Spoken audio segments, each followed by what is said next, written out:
Hello and welcome to today's A-Team Group webinar on how to automate entity data management and due diligence to ensure efficiency, accuracy and compliance. My name is Sarah Underwood. I'm an editor here at A-Team and I'll be moderating the webinar. Our expert speakers today are Chris Pym, Head of Master Data Management and Engineering at NatWest, Gaurav Malik, Data Leader Asset Sourcing at BNY Mellon, and Peter Panivo, Global Head of Supplier Due Diligence Solutions at S&P Global Market Intelligence. I'll ask them to introduce themselves in just a minute, but first a few hints and tips for you. We'll be running 3 polls today, and to the right of your video screen, you'll be able to see the Slido panel. The polls will appear in there. Please do make a vote so that we can see where you are on your journey. You can also ask our speakers questions. There's another area of Slido there to the right of your video. So do please put your questions for our speakers there, and we'll get to them certainly before the webinar ends. So hang on there, and we'll get to some of those and answer your questions. That's great. And enough from me. Let me ask our speakers to introduce themselves. Chris, would you like to start? Hey, good morning, afternoon, or evening, wherever you are. So yeah, Chris Pym, Master Data Management and Engineering at NatWest Group. I think experience relative to this topic is probably around the entity resolution, how we kind of uniquely identify our parties that we want to subject to KYC. Okay, thank you. Gaurav. Hi, this is Gaurav Malik. I'm part of the BNY Mellon Asset Servicing line of business. I report into our central entity data management and the business itself, part of first line of defense, responsible for managing the business data and participate in several programs, entity data management being one of them. Excellent, thank you. And over to you, Peter. Thank you, Sarah. I'm Peter Parnabo. Nice to meet you and happy to be here today. I'm heading up our due diligence solutions within regulatory and compliance at S&P Global, which includes like a number of data sets that S&P is known for. Before I did that, I was running a lot of compliance programs over at Goldman Sachs. So I have the ambiguous benefit of being a practitioner and now being a provider of services. So I have been in the shoes of delivering these type of complicated, solutions in the past. Excellent. Thank you all very much. Plenty of expertise in the room. So let's get started with an audience poll question. It says, to what extent has your organization automated entity data management and due diligence? Whilst you vote on that one, let me come to Chris to set the scene and tell us how he sees financial institutions making progress to automate entity management and obviously due diligence. Can't say that. Thanks, Sarah. Well, I think speaking for our group, we're very much on the journey. I think we've got a lot of the main ingredients in place that we think we need to be successful. And, we're very much taking a phased approach, customer segment by customer segment. The different types of segments pose quite different challenges, I would sort of say. If you think about kind of large corporates, financial institutions on one end of the spectrum, sole traders on the other end of the spectrum, they're quite different beasts, and they pose, different challenges. So, yeah, very much kind of on the journey. Okay, lovely. And Gaurav, what is it? Where are you at, and what do you see around you amongst colleagues and other organizations? No, absolutely. Starting with the BNY, I think data is very well managed at the line of business level. And like Chris said, we are also part of our journey of creating an enterprise-wide data management so we can solve for our future use cases. And as a part of that, I think we have achieved a greater level of automation by federating or sourcing data from the system of origination. That's kind of our approach, identifying the authoritative sources and then landing into one common place so we have a single identity and make our due diligence more efficient. So that's where we are, and my colleagues and across the industry, it's pretty much common theme based on my prior experience at different banks. Okay, lovely. Can we say that? Let's see the poll results, please, and let's see how our audience is doing. And Chris, would you like to comment on that? Does that seem to sort of gel with what you've been saying? Yeah, I think I'm not too surprised by that. It's nice to sort of see that we've got, quarter respondents there to a good extent. I think it's this is a big challenge, I believe, for organizations. So I think those of you who are kind of doing it to a limited extent, or then I would sort of say you've got homework to do Mhm. to sort of catch up. Yeah. Okay. Excellent, thank you. So everybody's on the journey, which is great. Okay, let's run another poll question, if we may. And this one asks about the challenges of sourcing and managing entity data at your organization. There are a lot of options here, so please do feel free to tick as many of the boxes as are appropriate to your organization. And while you do that, let me bring in Peter to talk about how he sees the challenges of sourcing and managing entity data. Yeah, thank you. I mean, it's a challenge, I mean, for sure. And I think I usually break it down into like, three major challenges, I mean, that you got to work through. First, I mean, does the data exist? No. Second, is the data complete? And thirdly, is the data correct? And if you are sourcing from the supplier directly, I mean, how do you then, when you ask them questions, how do you validate that, the responses you're getting from the supplier or the entity is correct? And if you're sourcing data from like a data provider in an automated fashion, then all of the three challenges above, I mean, will apply. I mean, does it exist? I mean, it's like there are major entities, I mean, out there, I mean, public companies that it's easy to find a lot of information about. Then you start going into other jurisdictions. I mean, I have a lot of clients, I mean, in Latin America, in Asia Pacific. I mean, you're in Argentina, you're in Chile, you use private companies. I mean, the information might not just be there, I mean, for those organizations. And if it's there, how complete is it? I mean, if you purchase data sets, I mean, from a data provider, I mean, you might get the name and the address, but that's not what you're looking for. You're looking for deeper information. You're looking for ownership structure. You're looking for executives. You're looking for different AML configurations. Is all of that data there? I mean, for these organizations. And if it's there, I mean, is it then correct? I mean, is it reflecting, I mean, what just happened? There are corporate actions going on all the time. I mean, is the data, you are consuming reflective of what happened last week or what happened last month or what happened last year? And, and how did that, impact your predictions and the actions you take from that? So, I mean, it's definitely like a lot of challenges to work through and think about, I mean, what's appropriate, I mean, for different entities you deal with. I mean, you obviously have critical entities and, lower risk entities, and you don't want to apply, I mean, the full set of battery and activities on your low risk suppliers. And that's where the automation really comes in, because, I mean, in low and medium risk, you can do things in an automated fashion to pick that up. Okay, we'll come on to that. Chris, coming over to you as a practitioner, where do you see the challenges?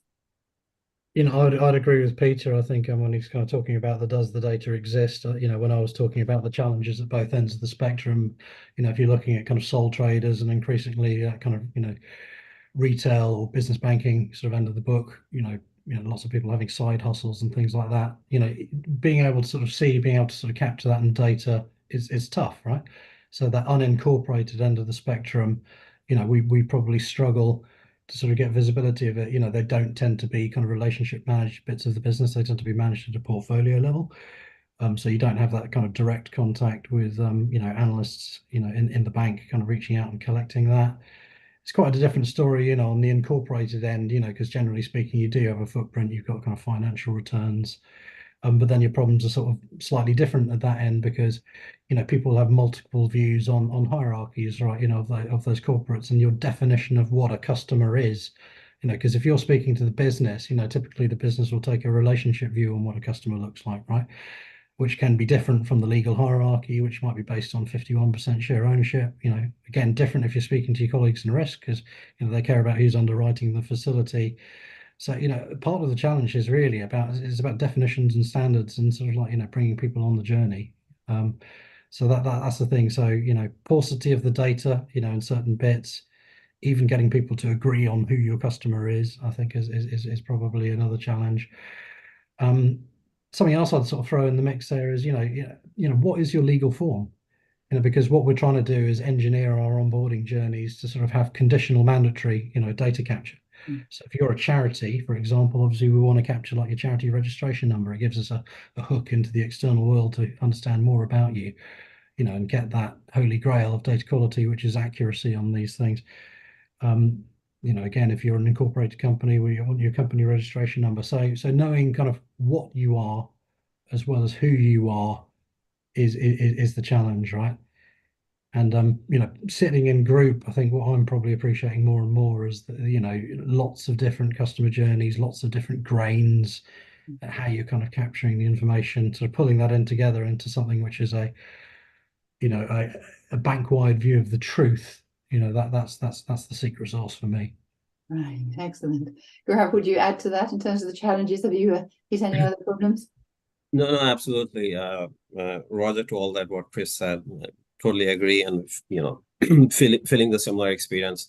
So the sourcing strategy, and in particular, we're talking about entity data. I mean, there's market data and there's all kinds of data that we use in the bank.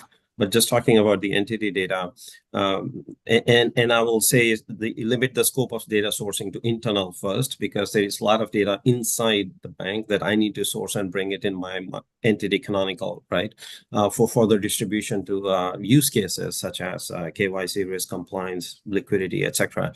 So the challenges of sourcing information is, number one, what are my ADSs? ADSs being authoritative data source, right? So where is this data get originated at first place within the bank, identifying those sources, bringing data from there into a common model is number one. So while I'm bringing the data into the model using some sort of a technology or systemic data flows, the number one challenge is the guidelines, the glossary, right? So when I say in enterprise data management account, it means different to different people. Right? So what is an account at the enterprise level is not necessarily same as what is an account at the business level. And within businesses, the definition of accounts varies. So the challenge is the language, right? The definitions. So as soon as we master those language and definitions, the data can be brought together, or you may agree that data should not be brought together because they are two different things. So you will reach to either of those two conclusions, right? And then link those accounts to the entity and say, well, I got my entity master done. In principle, the technology is very simple. It's 4 or 5 core tables, and then you have an ETL going on and a workflow. It's not complicated. What the complicated is defining the root. Where is this data originated? First test upon some of the non-private stuff, contract, right? So it's between me and my client. Nobody in the world knows about it. It's in the contract. Contract is digitized. Information is there. Let's bring it in. And that contract is my golden source, right? So the challenges of sourcing information, I would like to summarize internal, which is glossary and building the common definitions, landing data at one place. And the other is the governance. Okay, brought the data here. Who takes the responsibility of making sure it's accurate? Like individual or team. So data comes through, data travels, right? From California to New York, cuts through many states, many interstate highways. Which hop will take the responsibility? Right? So California says, oh, the bus left the spot. I don't know what happens between here and New York. I can't take the responsibility. So same thing, right? So the other challenge is governance, data ownership, stewardship. Putting data control, kicking out exception is easy, but then getting them fixed is one. And of course, the external data really helps in augmenting the completeness aspects of it. And sometimes once we start trusting it, we can use that as a benchmark, right? Yeah. So these are a mix of things. Yeah, Sarah, I would like to kind of add an observation here after listening to Chris and Gaurav. We talked about the data, the importance of getting data right and all of that stuff, but the competence and the skill within the organization to deal with this data, I mean, is really important too. I mean, this, you get data, you get technology, but you still need people, I mean, that understands, I mean, how this works, what is AML, and the use cases you talked about, Gaurav. I mean, you have multiple use cases. I mean, your desk is want to use the data for something, the TPRM team for something else, the AML team for a third point. I mean, it's like, and how do you bring that together? So, I mean, we have data, we have automation, we still need people. We still need people to understand what they are doing and, are building a career around, data management. Okay, fabulous. Thank you all. Let's see what our delegates think. And I'm afraid you brought up a few topics that I don't think are on the list. But this one I think you've all mentioned. Peter, what do you think of those results? Looking at that, well, I'm not shocked. I mean, poor data accuracy, reliability, and timeliness. I mean, I would expected that to see up top. I mean, too many manual processes. That's kind of interesting. I mean, because I think that's what we are trying to address. I mean, by the talk today. How do we get away from manual and get into more automation? And there are more discussion points, I mean, that you will take us through, Sarah, I mean, through the rest of the call on that. Okay, excellent. Thank you all for voting. Thank you, Peter. And let me come back to Chris. We've covered it a little bit, but please can you sum up how these challenges can be sort of best resolved on an ongoing basis rather than a more strategic basis than a tactical basis? Sure, I'll certainly have a go. It's probably no accident. I'll start by sort of saying that I sit as part of a data management function, so I just want to probably echo what Gaurav was sort of saying. I think that's key. You need to have people who feel accountable for kind of fixing this stuff when it goes wrong, and that's certainly part of the journey that we've been on. To find those people, and have that conversation around key data elements. But I appreciate this is a sort of a CDD conversation or an AML conversation, not necessarily a data governance kind of conversation. But look, for me, I think I'd alluded to, I think it's about, having your strong definitions and getting those agreed bank-wide, those kind of like data governance, type discussions, what is your customer, getting that agreed. I think another key ingredient for success is, having a really good, kind of logical data model or equivalent, making sure that you've spent the time modeling these concepts and that you understand how these, these granular challenges kind of play out. And Gareth, I think you were kind of talking about, account, having a different meaning. I think that's a bit of a classic, right? It's that sort of thing. You need your data architects and your your glossary folks to sort of help you tease that out, because really this stuff, the devil's in the detail. So logical data model. Again, I've touching on grain. Within my experience, I tend to have what I call an atoms versus molecules kind of conversation. And what I mean by an atom is, when you're creating your customer record or your party record, what's the right kind of grain? We've settled on probably a loose definition of a legal person. So if it's an individual, somebody that you're able to sort of face and sort of sue in a court of law really would probably be a reasonable thing. The molecules bit is your network or hierarchy that you kind of build around that, and that might end up being somebody else's definition of a customer. So if I'm speaking to somebody in sales or trading, they would see, the supermarket as the customer, pick a supermarket name for that one, right? They wouldn't necessarily understand that actually that supermarket is a hierarchy of, 3,000 to 5,000 sort of individual sort of, atoms that we would create from a party point of view. So, use your LDM, have your definitions, get that right grain, and also, shout out, get your right vendor, your data vendor, your partner to help you with this, right? You need access to that good quality external data to make this work. Okay. Peter, would you say here in terms of resolving the problems? Yeah, I mean, I think that the quality, I mean, we talked about the quality, availability, and the correctness of data. Let's assume we fix that. I mean, big assumption, but let's assume we fix that.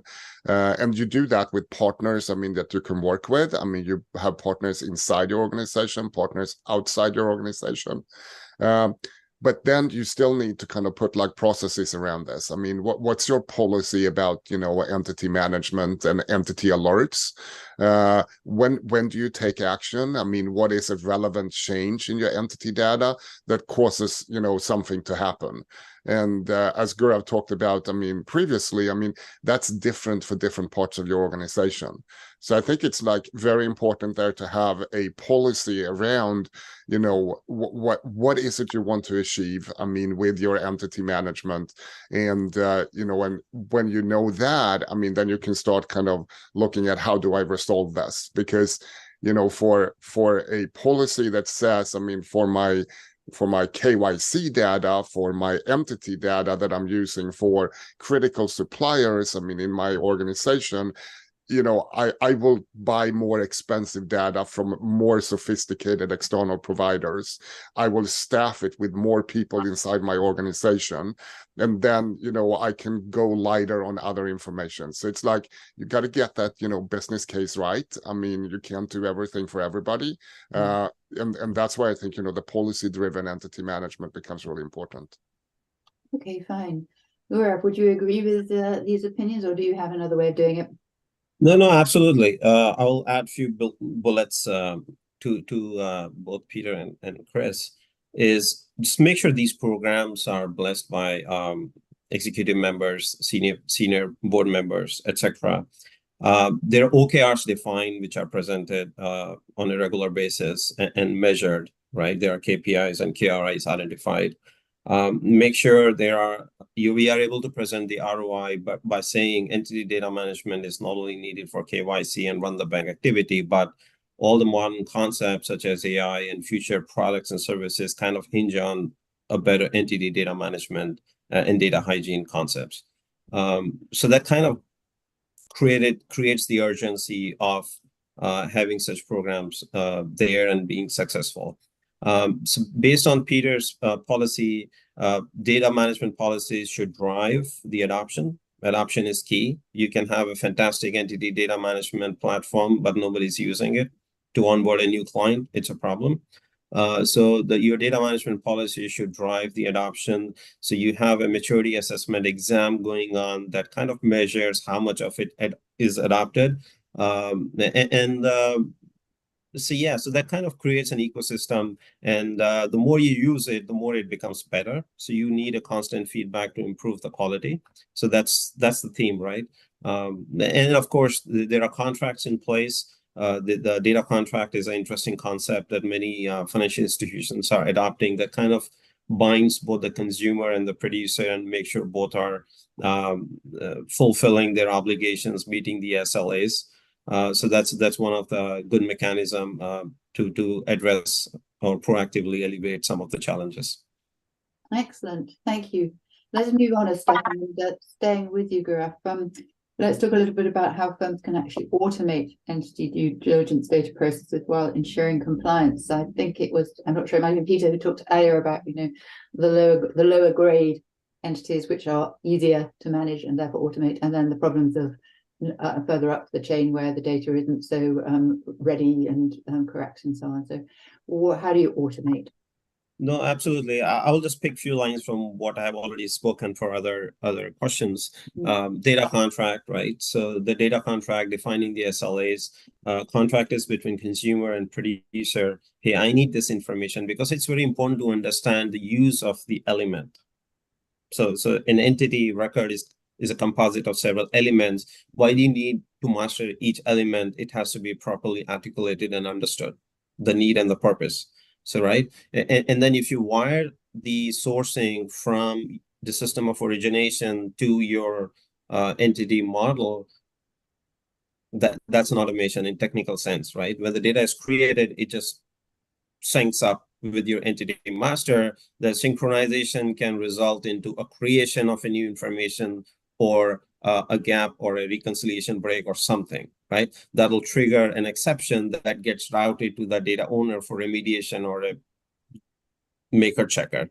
So you can, what I'm trying to say here is you can achieve an automation by wiring your entity data management architecture to your system of origination, the data provider, and the consumers. So once it is properly wired, I would say in an institutional ecosystem, the data is not traveling frictionless. And wherever there is a friction, there is an exception management process or a data risk framework to address that friction. Okay, thank you. Peter, sorry. Peter, how would you address this?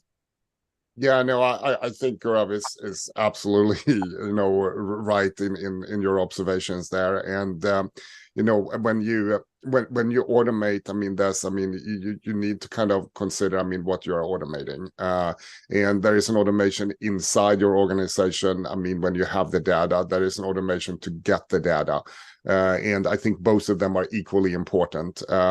I like, Gaurav, how you talked about before. I mean, the different buyers inside your organization, because I mean you need to serve them what they need. I mean, so that's an internal automation that will be slightly different, policy based. I mean for each organization. Then there is tons of automation out in the marketplace today. I mean, with data sources. I mean, there are new data sources that are really exciting. I mean, for new codes that are building, I mean, on the technologies available today. There are, a lot of data that is being opened up by, governments and organizations, I mean, that you can get access to. So we're really at an interesting point in time, I mean, where all of this big data is becoming available to be used, and the technology is mapping up with that. I mean, where we actually start having technologies that can make use of these big data sets. So I know we're going to speak about that a little bit shortly, Sarah, so I will hold my peace for now. Okay, thank you both. And coming back to you indeed, Peter, what types of technologies, service and solutions are helpful here? Obviously that's something that S&P specializes in, so tell us a little bit about what you think works well. So excellent question. And I mean, S&P, I mean, obviously we've been dealing with data since, I think it's 1860 when the company was founded. With the merger with IHS Markit about 2 years ago, I mean, we kind of brought in even more data, skills and expertise in building out, I mean, these big data sets. So I think, what really, the technologies that are emerging, I mean, is around big data and AI. I mean, we tend to hear that all the time. I mean, but how is that relevant? I mean, it's relevant from a perspective where you can start bringing, I mean, all of these multidimensional data components into, I mean, a more holistic view of an entity. I mean, so take a couple of examples here. I mean, in how you can use, I mean, this data. I mean, I think we were all, fairly familiar with like a big data breach for ION in February. All of the providers of cybersecurity, I mean, immediately kind of lowered the ratings. Well, so that's great that they had signals that they could lower the ratings after an event. But what if now, I mean, if we can start looking at other details of this entity, I mean, if we could have looked at things like their financial performance in 2022, see that was actually quite flat. I mean, what if we could look into like employment data? I mean, are they hiring? Are they losing people? What type of people are they losing? Are they losing technology, cyber people? Hypothetically, I mean, can we now put all of this together and maybe compare them now with their peers? I mean, because we know what industry they are working in, and we can start putting all of this data together, I mean, in like more complex big data, technology solutions. I mean, put some artificial intelligence on top of that. I mean, to kind of start, looking for these indicators before it happens. Before it happens, it doesn't mean that you go and, fire the supplier or the entity at that point. It would allow you to have a conversation with the supplier and say, well, you're performing below, I mean, your peers. I mean, in this area, how can we help you? You are a trusted partner, I mean, with us. I mean, we want to help you. And for the entities themselves, I mean, how can they use this data? So I think this is kind of taking like a bit of a leap out of like just entity data management. But now, I mean, it's like now when we have all of this entity information from multiple different sources, how do we use this in a use case here?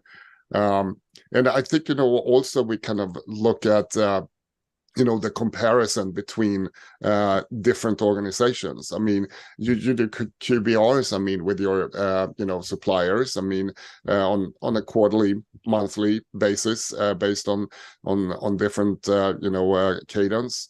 And how do you then have a meaningful conversation at that QBR when you can start, providing your suppliers some information about how they perform, how their competition perform, and that will allow you as an organization to build, that partnership with critical suppliers rather than just a buy and beat down, the traditional procurement, solution.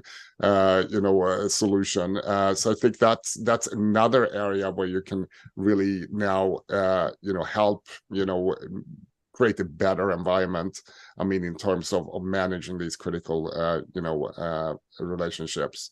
And finally, we have talked about, the majority of suppliers. The majority of suppliers typically don't qualify, for your, risk programs. You kind of look at them when you take them on board, and then a surprisingly large amount of organization take the low and the medium risk, and they do not include them into the program, for, supplier risk management going forward.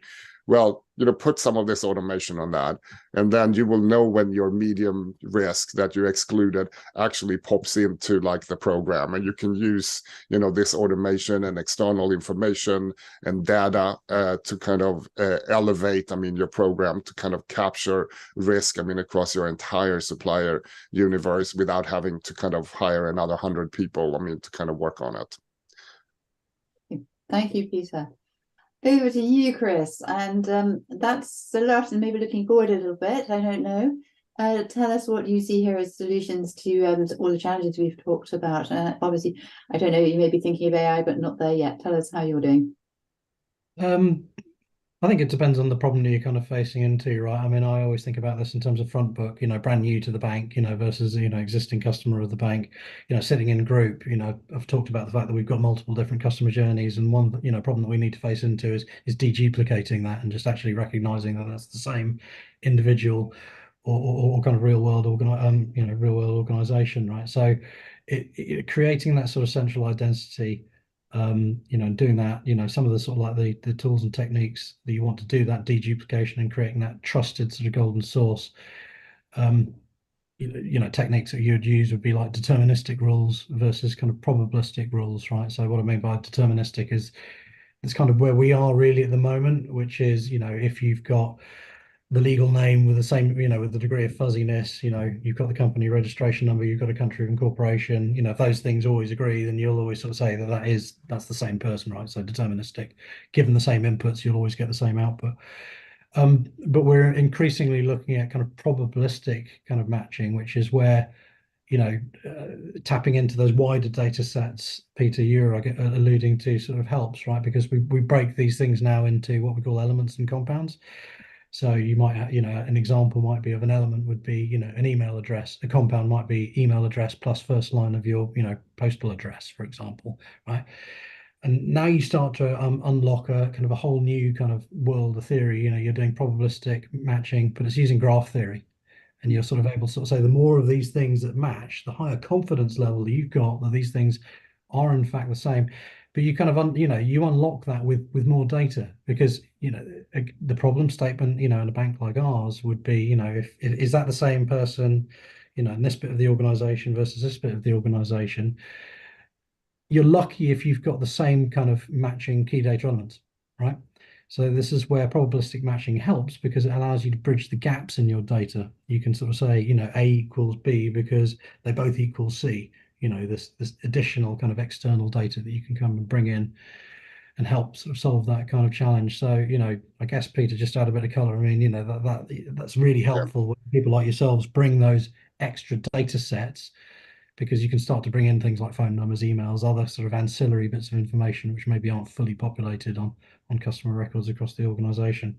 So I think that's probably thing number one I would sort of say, and we're probably going to stray into sort of another question here, but it's moving away from event streaming, right? Event streaming is absolutely the kind of the way to go, having that always on kind of technology, so that you're listening to your your data sources, your data feeds, and you're understanding how your data is changing over time. So it might be corporate actions data that you've alluded to, it might be that your retail customers changed address, so moving to that sort of event streaming kind of architecture having all of those events kind of categorized into topics, having a good subscription model against those topics, and then having a decent risk engine, sort of go, well, do I care about that? If you've moved across the street, I probably don't care. But if you've moved from a low risk country to a high risk country, I totally care.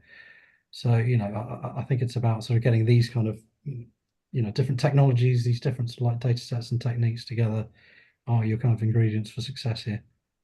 Okay, that's great. Thank you both. And moving on to something that we kind of touched on but not openly discussed, I'm having to go out to talk about a perpetual due diligence and what is the value there, and are you doing that? Are people doing that, and what is the value? So yeah, it has to be done, right? There is no other way. Otherwise, all the money invested in building the data management is on the second day, it's all bad. So perpetual due diligence is required to keep the maturity level of your data architecture high. And those who follows the EDM Console DCAM framework, and we do use it for maturity assessment. So I would say just keep the score at 4 and 4.5, because it takes money, right, to get to 6. So to be very honest, so we don't strive to be 6 like overnight, and of course 3 is bad. So you're out of compliance, out of policy. If you're below 3, you have to justify. There has to be a reason why your score is less than 3.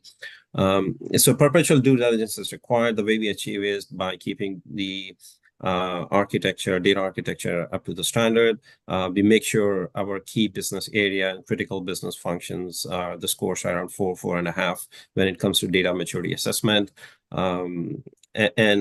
And of course, like I said, if data is piped from the right source, there is a data governance in place.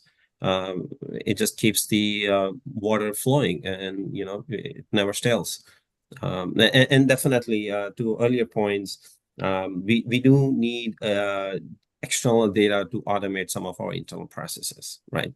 So there is always a scenario where you may want to augment your information that you have in the bank using some external high quality information, be it a client hierarchy, be it a fund ranges, whatever is the use case. There is always a data set, and another data set you need it to blend with what you have inside, and either improve the quality or address a use case for the markets. Okay, thank you. Chris, you kind of touched on perpetual due diligence. Is that something that you're aiming for, that you do in certain areas? How does that work for you? Yeah, absolutely. I mean, so I guess, like other sort of shops out there, I mean, we used to run a kind of what we call a periodic review cycle. So that would be on a 1, 3, or a 5-year, cycle, depending if you're high, medium, or low risk. So, we're moving towards, event-driven reviews. And I think that, the benefit is, to my mind, is that you know immediately, if there's a problem, on an event-driven review, because you're listening to that event stream, so you're not waiting, maybe up to a year, right, to sort of find out that, a customer's sort of doing something which is, maybe of concern to you, which is going to change that kind of risk. So I think for me, that's the big value of this stuff. It's knowing that immediately and being able to kind of make that risk-based decision, in a timely fashion. So that's what I would sort of say is the big. Thank you. And Peter, you mentioned cadence. Is there something that you're meeting in the market, people wanting more speedy changing process rather than sort of quarter, annual, whatever it is, updates? Yeah, absolutely. I mean, I think, perpetual or like instant monitoring and alerts. I mean, I think almost all large organizations have moved to that. I mean, at this point, but then, then you have to define your actions coming out of this. I mean, so if you have an alert, for a medium or low risk, entity or supplier, what is the urgency of taking actions on that? The other thing that I've started to see, organizations too, is to not just monitor, a entity or a supplier, but also monitor the industry that supplier is in, to start seeing if a specific industry segment is having challenges. If everybody is getting hacked, in this segment, but my supplier is not getting hacked, guess what? They're probably about to be hacked next. I mean, right? I mean, so you can start seeing some trends in certain industries. So I think that's, you know, something I've started to kind of talk to a lot of organizations about how to do that and how to get that insight. I mean, as an expansion to the perpetual monitoring of suppliers, but also monitoring their industries. Okay, thank you. An interesting step forward, which I think, as you said, a lot of people are beginning to take and finding some value in. Well, let's take a break and have some audience questions. And yeah, let me put the first one back to you, Peter. And it asks, how can entity data management be automated when the data is in several systems and data silos? That is a great question. And, you know, I can say internally, I mean, when we put entity data together, I'm bringing that in from like 12 internal data sets. And I'm thinking Chris and Gaurav, I mean, you're probably going to look at the same thing. And then we're bringing in like, you know, a half dozen, I mean, external data sets. You need to find, I mean, the ways, I mean, to bring those unique identifiers together. And then have a process that, you know, bring a record together, I mean, from all of these different data sources. How to do that, Chris? You talked a little bit about the deduping, I mean, you know, process of, you know, how you can look at multiple things and say, well, if A is equal B, I mean, is equal C, I mean, then A is equal C as well, right? I mean, and then you can start, I mean, pulling your records together by using the technology. The real benefit with that then is then you can also start comparing information from different data sources. So if data source A says that the CEO is Sarah and data source C says that the CEO is Chris, I mean, well, then you have a discrepancy. I mean, where did you get that data from? And then you can use that to constantly enhance your data and bringing it up to speed. Because, I mean, one of those data sources were old. I mean, and there was like a corporate action that, you know, happened, I mean, in that span of time. So this is where, you know, you get into the art of the technology of building up these, I mean, comparison, you know, data sets. You will operate anything from like thousands to millions and tens of millions of data sets when you bring that together, depending on how you operate. I mean, obviously, S&P Global, we operate on a global basis. I mean, so I deal with like, you know, data sets from Latin America, from Japan, from Singapore, I mean, as well as the big mature data sets, I mean, from US, Canada, UK, and so on, right? So, I mean, it's like, I mean, how do you build up, I mean, all of this information? And that's where your technology helps. Okay, thank you very much indeed. Over to you, Chris. You've mentioned this, I think it was you, and it says, how would the panel suggest we approach entity parent and ultimate beneficial ownership data? Obviously, this is sometimes important, sometimes it's not. Chris, is that something that you look at, and how do you manage that? Yeah, I think it's the entity parent, if I understand the question. I think that's the hierarchy stuff, which I'm sort of like talking about there, you know. So, you know, and some of the challenges that we have in that space is that, you know, you'll construct your legal hierarchy. You know, I think we kind of do that based on sort of 51% share ownership, but then you have to apply these kind of top ups to it as well. Like, you know, you'll find yourself in a fund, you know, and that fund kind of collects companies, and then you need to then resolve beneficial ownership, you know, on that. So, you know, gosh, different data sets, I think, is the answer. You know, and understanding the policies that kind of drive it. I think, you know, understand the rules of the game, right? So, you know, if you're building a hierarchy, you know, if it's legal hierarchy, then if you've got that, you know, if you all agree on the definition of your legal hierarchy is based on 51% share ownership, then that's probably fairly easy, right? If you're looking to understand beneficial ownership, you know, what's your cutoff? I think ours is 10%, you know, within our bank, right? So that's so, and generally we like to try and find a human being. That's what we try and do with beneficial ownership as well. So you know, you need the data that obviously strings together to get you to that sort of like to that final kind of answer, you know, and the kind of the problems and the challenges that you'll have there is what happens when you get breaks, you know, what happens when you just sort of like, you know, you've got gaps in that data and you can't do it, you know, what kind of tools, techniques and methods are you going to use to sort of bridge that gap?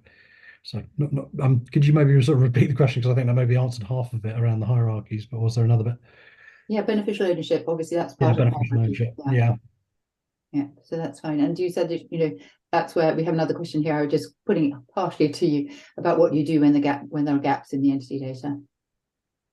Well, I mean, sort of, I guess your weapon of last resort is an expensive outreach. You want to try and avoid those, because that, generally speaking, outreach is, they are kind of expensive. So I think you've got to take a sort of, probably a bit of a pragmatic risk-based approach to it, and look at the rating. If it's a sort of like high, medium, or a low-rated sort of customer, spend your money wisely. If you're kind of going to have to do that, sort of pull the trigger on that, reaching out to the customer thing, and make sure you kind of like you're spending your money wisely on that one. Yeah, I don't know that there's ever a sort of a perfect answer for that kind of question around where there's gaps. There possibly is emerging, answers in those bigger, larger kind of data sets. Probably fair to sort of say, we've not 100% sort of successfully sort of solved that, but we are certainly looking at, big data, kind of like, AI machine-based models to sort of, help us understand whether the things are true or not. Okay, that's excellent. We have a very practical question for you. It asks, sourcing entity data can be pricey if you use more than one source and the sources overlap. How can this be avoided? Sourcing lots, even if they don't overlap, can be pricey, I would say. How do you contain your cost? Let's look at it that way. I think you're on mute. Oh, Gaurav, you put yourself on mute. Yeah, sorry, I was on mute. So just trying to understand the question better. So what we are saying is, if there are multiple sources of the same information, is that? Yes. How do you avoid paying all that sort of thing, and how do you contain costs along the way? No, absolutely. So are we talking about a potential business case of decommissioning one over the other? So no, I mean, it's very possible. And the simple example is if your institution have, let's say, multiple client onboarding platforms, right? More than one. So each, I'm just creating a hypothetical scenario where a different line of businesses have their own onboarding platform. So data is getting originated at several places. Now you're bringing it together, and guess what happens? You have a large customer, client ABC. The ABC is subscribing 5 different services from your bank, so that client was onboarded 5 different times. Right. So you're collecting the same information in 5 different repositories, trying to bring it together in one place. Good luck if all the information is same versus there is a conflicting piece of information. So that is why I think the large corporation try to standardize not only the entity data management aspects, but it is very important to pay attention. How about we simplify the client onboarding experience by having a one common single platform? Right. So we don't consider 5 different contracts to the same customer. We consider one deal with the same customer that has 5 different contracts within that deal. It's how you organize your onboarding platform and simplify it. It's a solution to this problem. So similarly, if there is any other scenario where you have multiple sources to the information, I think modeling information, i.e. structuring information into one canonical and then feeding into your central repository is a more successful solution to such problem. Okay. Maybe Sorry, Peter. So we're all very excited about this topic, clearly. I was going to add, I mean, another strategy that we take as well is to making sure when we source, I mean, different entity information, who's good in what jurisdiction. I might have like a partner in EMEA that I don't partner with in the US, and I have another partner in LATAM. I mean, because they have good entity information in LATAM. So when I'm sourcing this information, I'm not trying to source it from like all 3 of them. I'm sourcing selectively, I mean, from the one that I know is good in this particular area. There is also ways, I mean, you can have conversations with those partners, I mean, to say, well, if I try to source this data from you, I mean, what is, I mean, chargeable information that I will actually pay for? I mean, if you just give me a name and an address of this, company in Buenos Aires, I mean, that's not what I was asking for. So that becomes a non-chargeable event. I need certain depths of this data. I mean, so that's a conversation to have with, I mean, data providers as well. Okay, and Chris, would you like to comment? Yeah, I was just going to agree with Gaurav in terms of the, the deduplication of the onboarding systems. That's certainly something that we're going to try and do, and ultimately we want to kind of flip the polarity. So at the moment, we're an approved copy of some of those existing sort of like, legacy customer masters, but actually we want to reverse that and become, the first place that you kind of write Yeah. to. Right? That unlocks a load of benefits, which I'll probably keep my powder dry because I think that's coming up as the next question actually. So I'll keep my powder dry on. Okay, well, let's ask one more audience question. I'm going to put this one to Peter. And when you're out and about in the market, this is another subject close to my heart. It says, how useful is the LEI in managing and monitoring entity data? Obviously, that's what it was set up for. Do you see it a lot? Are customers asking for the LEI and attached to your own data and so on? AI, I mean, everybody is asking for AI. Nobody knows what Sorry, AI the is. LEI. LEI. LEI. Okay, sorry, I thought you said AI. Sorry, my pronunciation. LEI is, I mean, is quite, useful. I mean, and it's it's stronger in certain parts of the world. I mean, EMEA has pretty much made a transition to use the LEI. It's less used in the US. It's coming. One of the benefits from that, it's also free data. I mean, through Glaive, I mean, you can query the data and get the LEIs. I mean, without having to procure it. And when you do that, you can use that as a common unifier. I mean, then you have the other big unifier. I mean, the DUNS ID is still very prevalent. I mean, as a unifier. Tax IDs, I mean, is a good one as well. Registration information, I mean, from corporate registries, a little bit less useful. I mean, they could be hard to get to, and hard to connect, data outside the registry for. And that's why I think, Chris, your ABC model kind of works. I mean, if you get that data from a national register, and then you get an address and you get some more information, then you can start building, I mean, this network of connecting your data together. But I think the LEI, I mean, definitely is getting more traction, and in certain jurisdiction, very strong. Excellent. Thank you very much indeed. Chris, you nod your head. Do you use the LEI in some way? Absolutely, yeah. We've got a kind of a no LEI, no trade thing for the derivatives business and stuff like that. You just have to have it. So, but again, I agree with Peter. I think LEI is awesome, but it's awesome for your large corporate financial institutions, right? You need the different sort of external identifiers for your different customer segments. So, my point earlier on, if you've got a charity ID, if you've got a company, company registration, but you need other things, LEI is, very high quality thing that you need, which is super helpful at that top end of the book. Okay, thank you. That's all we've got time for in terms of questions today. So thank you to our audience for your questions and to our speakers for your answers. And to come back to my agenda, let's run a final audience poll question. It asks, what extent of operational and business benefits does your organization gain or expect to gain from successful automation of entity data?